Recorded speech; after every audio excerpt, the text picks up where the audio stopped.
അമൃത് Veni life quit presence daily news സായാഹ്ന വാർത്തകൾ powered by Pulimoottil silks KSFE in association with Joy Alukkas. ഇത്തവണ first അടിക്കില്ലേ നമ്മള്?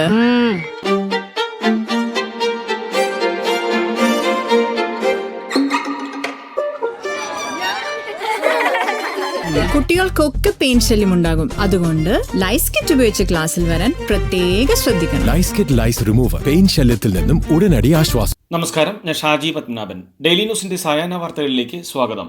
ഇന്ന് സെപ്റ്റംബർ 15 തിങ്കളാഴ്ച. വഖഫ് നിയമ ഭേദഗതി ഭാഗികമായി സ്റ്റേ ചെയ്ത് സുപ്രീം കോടതി. നിയമം പൂർണ്ണമായും സ്റ്റേ ചെയ്യാനാകില്ലെന്നും അപൂർവമായ സാഹചര്യങ്ങളിൽ മാത്രമാണ് സ്റ്റേ നൽകാറുള്ളൂവെന്നും സുപ്രീം കോടതി ഉത്തരവിൽ വ്യക്തമാക്കി. 5 വർഷം ഇസ്ലാം അനുഷ്ഠിച്ചാലേ വഖഫ് അനുഷ്ഠിക്കാനാകൂ എന്ന നിയമത്തിലെ വ്യവസ്ഥ ഉൾപ്പെടെയാണ് സുപ്രീം കോടതി സ്റ്റേ ചെയ്തത്. സർക്കാർ ഭൂമി കയ്യേറി വഖഫിലേക്ക് മാറ്റിയിട്ടുണ്ടോ എന്ന തർക്കം തീർപ്പാക്കാൻ സർക്കാരിൻ്റെ നിയുക്ത ഉദ്യോഗസ്ഥനെ അനുവദിക്കുന്ന വ്യവസ്ഥയും സ്റ്റേ ചെയ്തിട്ടുണ്ട്. വഖഫ് സമിതികളിൽ മുസ്ലിങ്ങൾ അല്ലാത്തവരുടെ എണ്ണവും നിജപ്പെടുത്തി. ബോർഡുകളിൽ 3-ൽ കൂടുതൽ അമുസ്ലിങ്ങൾ പാടില്ലെന്നാണ് കോടതി ഉത്തരവിട്ടത്. വഖഫ് സ്വത്തുക്കൾ രജിസ്റ്റർ ചെയ്യണം എന്ന വ്യവസ്ഥയ്ക്ക് സ്റ്റേയില്ല. വഖഫ് നിയമ ഭേദഗതി ഭാഗികമായി സ്റ്റേ ചെയ്തുകൊണ്ടുള്ള സുപ്രീം കോടതി വിധി ആശ്വാസകരമെന്ന് സാദിഖ് അലി ശിഹാബ് തങ്ങൾ. മുസ്ലിം ലീഗും പ്രതിപക്ഷ കക്ഷികളും പ്രകടിപ്പിച്ച ആശങ്കകളിൽ കഴമ്പുണ്ടെന്ന് സുപ്രീം കോടതിക്ക് ബോധ്യമായിരിക്കുകയാണെന്നും മുസ്ലിം ലീഗ് പ്രതിപക്ഷ കക്ഷികളോടൊപ്പം നിയമപോരാട്ടവും രാഷ്ട്രീയ പോരാട്ടവും തുടരുമെന്നും അദ്ദേഹം വ്യക്തമാക്കി. നിയമസഭാ സമ്മേളനത്തിന് തുടക്കമായി.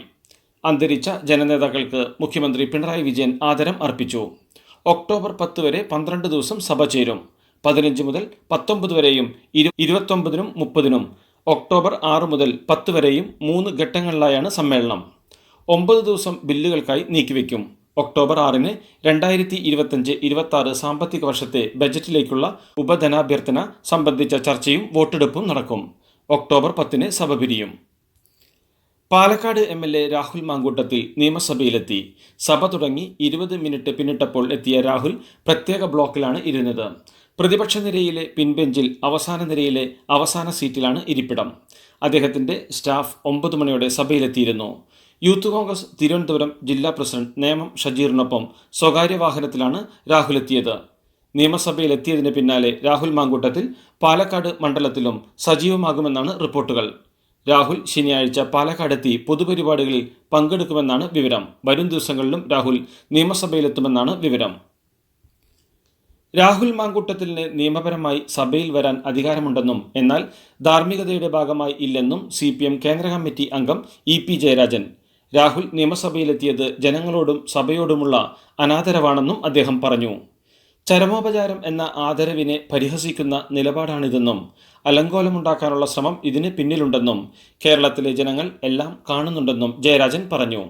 രാഹുലിനെതിരെ കോൺഗ്രസ് നടപടിയെടുത്തത് സ്വാതന്ത്ര്യസമരത്തിൽ പങ്കെടുത്തതിനല്ലെന്നും EP ജയരാജൻ വിമർശിച്ചു. കോൺഗ്രസ് പാർട്ടിയുടെ അംഗത്വത്തിൽ നിന്ന് സസ്പെൻഡ് ചെയ്യപ്പെട്ടതിന് പിന്നാലെ ആദ്യമായി മാധ്യമങ്ങളോട് പ്രതികരിച്ച് രാഹുൽ മാങ്കൂട്ടത്തിൽ MLA പാർട്ടി നേതൃത്വത്തെ ധിക്കരിച്ചല്ല സഭയിലെത്തിയതെന്നും ഇപ്പോഴും പാർട്ടിക്ക് വിധേയനാണെന്നും മരിക്കും വരെ കോൺഗ്രസ് ആയിരിക്കുമെന്നും രാഹുൽ മാങ്കൂട്ടത്തിൽ മാധ്യമങ്ങളോട് പറഞ്ഞു. ഒരു നേതാവിനെയും കാണാൻ ശ്രമിച്ചിട്ടില്ലെന്നും അദ്ദേഹം കൂട്ടിച്ചേർത്തു. അതേസമയം ആരോപണങ്ങളെക്കുറിച്ച് കൂടുതൽ പറയാനില്ലെന്നും അന്വേഷണം നടക്കട്ടെ എന്നുമായിരുന്നു രാഹുൽ മാങ്കൂട്ടത്തിലിൻ്റെ പ്രതികരണം. തനിക്കെതിരെ എന്തെങ്കിലും ഒന്ന് കിട്ടിയാൽ കൊന്നുതിന്നാൻ നിൽക്കുന്ന സർക്കാരാണ് എനിക്കെതിരെയുള്ള കേസ് അന്വേഷിക്കുന്നതെന്നും അവർക്ക് വിശ്വാസമുള്ള ആളുകളാണ് അന്വേഷണ സംഘത്തിലുള്ളതെന്നും അതുകൊണ്ട് യാതൊരു ആനുകൂല്യവും കിട്ടില്ല എന്ന് നിങ്ങൾക്ക് ഉറപ്പിക്കാമെന്നും അത് താൻ പ്രതീക്ഷിക്കുന്നില്ലെന്നും രാഹുൽ കൂട്ടിച്ചേർത്തു. നിയമസഭാ സമ്മേളനത്തിൽ പങ്കെടുത്ത് MLA ഹോസ്റ്റലിൽ എത്തിയ ശേഷം വീണ്ടും തിരിച്ച് നിയമസഭാ മന്ദിരത്തിലേക്ക് പോകാൻ ഒരുങ്ങുന്നതിനിടെ SFI പ്രവർത്തകർ റോഡിൽ കുത്തിയിരുന്ന് രാഹുൽ മാങ്കൂട്ടത്തിലിൻ്റെ വാഹനം തടഞ്ഞു. ഏറെ നേരം പ്രതിഷേധം തുടർന്നു. പ്രതിഷേധിക്കുമ്പോഴും രാഹുൽ കാറിൽ നിന്ന് പുറത്തിറങ്ങിയില്ല.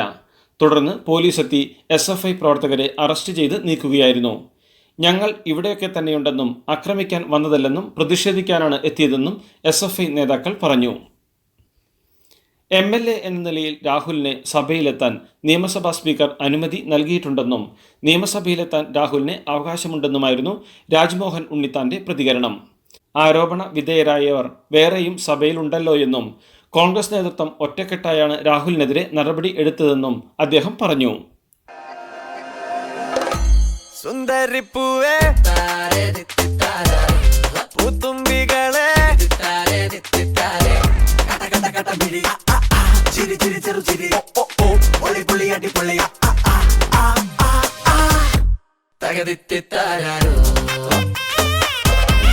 Pulimutil Silks presents Unskippable Onam Collections. Starts at just ₹299.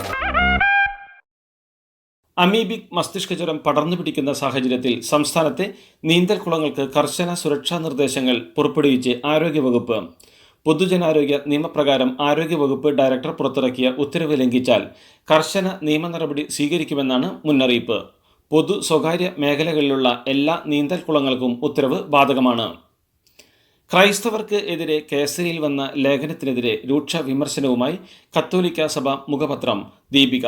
ലേഖനം സംഘപരിവാറിന്റെ തനിനിറം വെളിപ്പെടുത്തുന്നതാണെന്നും ക്രൈസ്തവരെ ചാരി ഭരണഘടനയെ വെട്ടാനുള്ള കുതന്ത്രം ആണ് നടക്കുന്നതെന്നുമാണ് ദീപികയുടെ വിമർശനം. KSU പ്രവർത്തകരെ മുഖം മൂടിയും കൈവിലങ്ങും ധരിപ്പിച്ച് കോടതിയിൽ ഹാജരാക്കിയ സംഭവത്തിൽ വടക്കാഞ്ചേരി SHO UK ഷാജഹാനെ തിരുവനന്തപുരം പോലീസ് ആസ്ഥാനത്തേക്ക് സ്ഥലം മാറ്റി. ക്രമസമാധാന ചുമതലയിൽ നിന്ന് ഷാജഹാനെ നീക്കണമെന്ന് സിറ്റി പോലീസ് കമ്മീഷണർ DGPക്ക് റിപ്പോർട്ട് നൽകിയിരുന്നു. KSU പ്രവർത്തകരെ മുഖം മൂടിയിട്ടും കയ്യാമം വെച്ചും കോടതിയിൽ ഹാജരാക്കിയ വടക്കാഞ്ചേരി CI ഷാജഹാനെതിരെ സസ്പെൻഷൻ നടപടി മാത്രം പോരെന്ന് ഷാഫി പറമ്പിൽ MP. സ്ഥലം മാറ്റി ഓമനിക്കുകയല്ല, പിരിച്ചുവിട്ട് ശിക്ഷിക്കുകയാണ് വേണ്ടതെന്നും ഷാഫി പറമ്പിൽ MP പ്രതികരിച്ചു. വയോധികന്റെ അപേക്ഷ നിരസിച്ച സംഭവത്തിൽ വിശദീകരണവുമായി കേന്ദ്രമന്ത്രി സുരേഷ് ഗോപി. പാലിക്കാനാകാത്ത വാഗ്ദാനങ്ങൾ താൻ നൽകാറില്ലെന്നും ജനങ്ങൾക്ക് വ്യാജ പ്രതീക്ഷകൾ നൽകുന്നത് തന്റെ ശൈലിയല്ലെന്നും സുരേഷ് ഗോപി ഫേസ്ബുക്ക് കുറിപ്പിൽ വ്യക്തമാക്കി. ഭവന നിർമ്മാണം സംസ്ഥാന വിഷയമാണെന്നും അത്തരം അഭ്യർത്ഥനകൾ ഒരാൾക്ക് മാത്രം അനുവദിക്കാനോ തീരുമാനിക്കാനോ കഴിയില്ലെന്നും അതിനെ സംസ്ഥാന സർക്കാർ തന്നെ വിചാരിക്കണമെന്നും സുരേഷ് ഗോപി വ്യക്തമാക്കി. കിളിമാനൂരിൽ വയോധികനെ പാറശാല SHO വാഹനമിടിപ്പിച്ച് കൊലപ്പെടുത്തിയ സംഭവത്തിൽ അന്വേഷണം ജില്ലാ ക്രൈംബ്രാഞ്ചിനെ കൈമാറും. അതേസമയം പാറശാല SHO അനിൽകുമാറിനെ സസ്പെൻഡ് ചെയ്തു. ദക്ഷിണമേഖല IG ശ്യാം സുന്ദറിൻ്റെതാണ് നടപടി. വാഹനം നിർത്താതെ പോയ അനിൽകുമാർ നിലവിൽ ഒളിവിലാണ്. അലക്ഷ്യമായി അമിത വേഗത്തിൽ വാഹനമോടിച്ച് അപകടമുണ്ടാക്കി നിർത്താതെ പോയതിനാണ് അനിൽകുമാറിനെതിരെ കേസെടുത്തിരിക്കുന്നത്. ജാമ്യമില്ല വകുപ്പ് പ്രകാരം കേസെടുത്തതോടെയാണ് അനിൽകുമാർ ഒളിവിൽ പോയത്. കോഴിക്കോട് വിജിൽ നരഹത്യാ കേസിൽ പ്രാഥമിക പോസ്റ്റ്മോർട്ടം റിപ്പോർട്ട് പുറത്ത്. വിജിലിനെ പരിക്കേറ്റിരുന്നില്ലെന്നാണ് പോസ്റ്റ്മോർട്ടത്തിൽ വ്യക്തമായത്. അമിതമായ അളവിൽ ലഹരി ഉപയോഗിച്ചതാണോ മരണകാരണമെന്നറിയാൻ വിജിലിന്റെ അസ്ഥികൾ കൂടുതൽ ശാസ്ത്രീയ പരിശോധനയ്ക്ക് വിധേയമാക്കും. കൺഗ്രാചുലേഷൻസ്. മിടുക്കിയാട്ടോ. പൈലറ്റ് ആവണമെന്ന് പറയണേ. അവളുടെ ആഗ്രഹമല്ലേ, അവള് പറക്കട്ടെ. ചെലവ് എത്രയാന്ന്? KSFയുടെ പുതിയ ഹാർമണി ചുറ്റി ചേരണം. കണ്ണടച്ചു തുറക്കും മുമ്പ് അവളുടെ +2 കഴിയില്ലേ. കടം വാങ്ങാതെയും സ്ഥലം വിൽക്കാതെയും കുട്ടികളെ പഠിപ്പിക്കാം. KSFE ഹാർമണി ചിട്ടികൾ. KSFE ഹാർമണി ചിട്ടിയിൽ ചേരുന്ന 100 ഭാഗ്യശാലികൾക്ക് സിംഗപ്പൂർ യാത്ര. ആദായനികുതി റിട്ടേണുകൾ സമർപ്പിക്കാനുള്ള അവസാന തീയതി ഇന്ന് സെപ്റ്റംബർ 15-ന് അപ്പുറത്തേക്ക് അവസരം നൽകില്ലെന്ന് ആദായനികുതി വകുപ്പ് വ്യക്തമാക്കി. കാലാവധി നീട്ടുമെന്ന വാർത്തകൾ സോഷ്യൽ മീഡിയയിൽ പ്രചരിക്കുന്നുണ്ടെന്നും അത് തെറ്റാണെന്നും ആദായനികുതി വകുപ്പ് വ്യക്തമാക്കിയിട്ടുണ്ട്. നേപ്പാളിലെ ജൻസി പ്രക്ഷോഭത്തിൽ കൊല്ലപ്പെട്ടവരെ രക്തസാക്ഷികളായി പ്രഖ്യാപിച്ച് പുതിയ പ്രധാനമന്ത്രി സുശീല കാർക്കി. സെപ്റ്റംബർ 8-നും 9-നും നടന്ന പ്രക്ഷോഭങ്ങളിൽ കൊല്ലപ്പെട്ടവർ രക്തസാക്ഷികളാണെന്നും ഇവരുടെ കുടുംബങ്ങൾക്ക് 10 ലക്ഷം രൂപ നഷ്ടപരിഹാരം നൽകുമെന്നും പരിക്കേറ്റവർക്ക് സൗജന്യ ചികിത്സ നൽകുമെന്നും നേപ്പാൾ പ്രധാനമന്ത്രി അറിയിച്ചു. അതേസമയം പ്രക്ഷോഭത്തിൽ കൊല്ലപ്പെട്ടവരുടെ എണ്ണം 72ആയി. ഇസ്രയേൽ സമാധാനത്തിനും സഹവർത്തിത്വത്തിനും ഭീഷണിയാണെന്ന് അറബ് ഉച്ചകോടിയുടെ കരട് പ്രമേയം. ഗൾഫ് രാജ്യങ്ങളെ വീണ്ടും ആക്രമിക്കുമെന്ന ഇസ്രയേൽ പ്രധാനമന്ത്രി ബെഞ്ചമിൻ നെതന്യാഹുവിൻ്റെ ഭീഷണി അപകടകരമായ പ്രകോപനമാണെന്നും കരട് പ്രമേയത്തിൽ പറയുന്നു. വിഷയത്തിൽ സംയുക്ത നിലപാട് ഇന്ന് പ്രഖ്യാപിക്കും. ഇസ്രായേലിനെതിരെ അറബ് രാജ്യങ്ങൾ ഒന്നിച്ചു നിൽക്കണമെന്നും അന്താരാഷ്ട്ര സമൂഹം ഇരട്ടത്താപ്പ് ഒഴിവാക്കണം എന്നും ഉച്ചകോടിയിൽ ഖത്തർ പ്രധാനമന്ത്രി ഷെയ്ഖ് മുഹമ്മദ് ബിൻ അബ്ദുറഹ്മാൻ അൽ താനി അഭ്യർത്ഥിച്ചു. ഖത്തർ തലസ്ഥാനമായ ദോഹയിൽ നടത്തിയ ആക്രമണത്തിൽ ഇസ്രായേലിന് മുന്നറിയിപ്പുമായി അമേരിക്കൻ പ്രസിഡന്റ് ഡൊണാൾഡ് ട്രംപ്.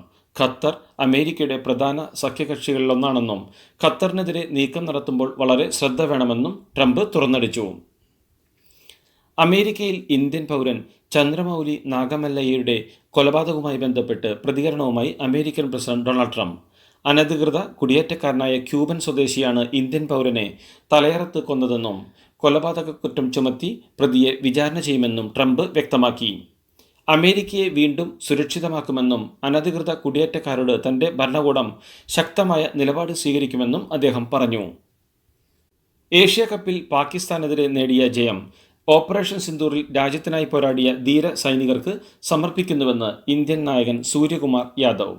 മത്സരത്തിൽ പാക് താരങ്ങൾക്ക് കൈകൊടുക്കാതിരുന്നത് ബോധപൂർവമായിരുന്നോ എന്ന ചോദ്യത്തിന് ജീവിതത്തിൽ ചില കാര്യങ്ങൾ സ്പോർട്സ്മാൻ സ്പിരിറ്റിനും അപ്പുറത്ത് കാണണമെന്നായിരുന്നു സൂര്യകുമാറിന്റെ മറുപടി. അതേസമയം മത്സരത്തിൽ പാക് താരങ്ങളുമായി യാതൊരു തരത്തിലുള്ള സൗഹൃദവും വേണ്ടെന്ന കർശന നിലപാടെടുത്തത് കോച്ച് ഗൗതം ഗംഭീർ ആയിരുന്നുവെന്നാണ് സൂചന. ഏഷ്യ കപ്പിലെ ഇന്ത്യ പാകിസ്ഥാൻ മത്സരത്തിൽ ഇന്ത്യൻ താരങ്ങൾ ഹസ്തദാനത്തിന് തയ്യാറാവാത്തതിൽ പ്രതിഷേധമറിയിച്ച് പാക് ക്രിക്കറ്റ് ബോർഡ്. മത്സരത്തിന് മുമ്പ് തന്നെ ഇന്ത്യൻ താരങ്ങൾ പാക് താരങ്ങളുമായി ഹസ്തദാനം നടത്തില്ലെന്ന് Indian team management match referee Andy പൈക്രോഫ്റ്റിനെ അറിയിച്ചിരുന്നു. ഇക്കാര്യം മാച്ച് റഫറി പാക് ക്യാപ്റ്റനെയും അറിയിച്ചിരുന്നു. ഇന്ത്യൻ താരങ്ങളുടെ നടപടി സ്പോർട്സ്മാൻഷിപ്പിനെ നിരക്കാത്തതാണെന്ന് പാക് ക്രിക്കറ്റ് ബോർഡ് വാർത്താക്കുറിപ്പിൽ വ്യക്തമാക്കി. ഇതോടുകൂടി ഡെയിലി ന്യൂസിൽ നിന്നത്തെ സായാഹ്ന വാർത്തകൾ സമാപിക്കുന്നു. ഡെയിലി ന്യൂസിന് വേണ്ടി വാർത്തകൾ വായിച്ചത് ഷാജി പത്മനാഭൻ. DailyNewsLive.in വാർത്തകൾ വിരൽ തുമ്പിൽ.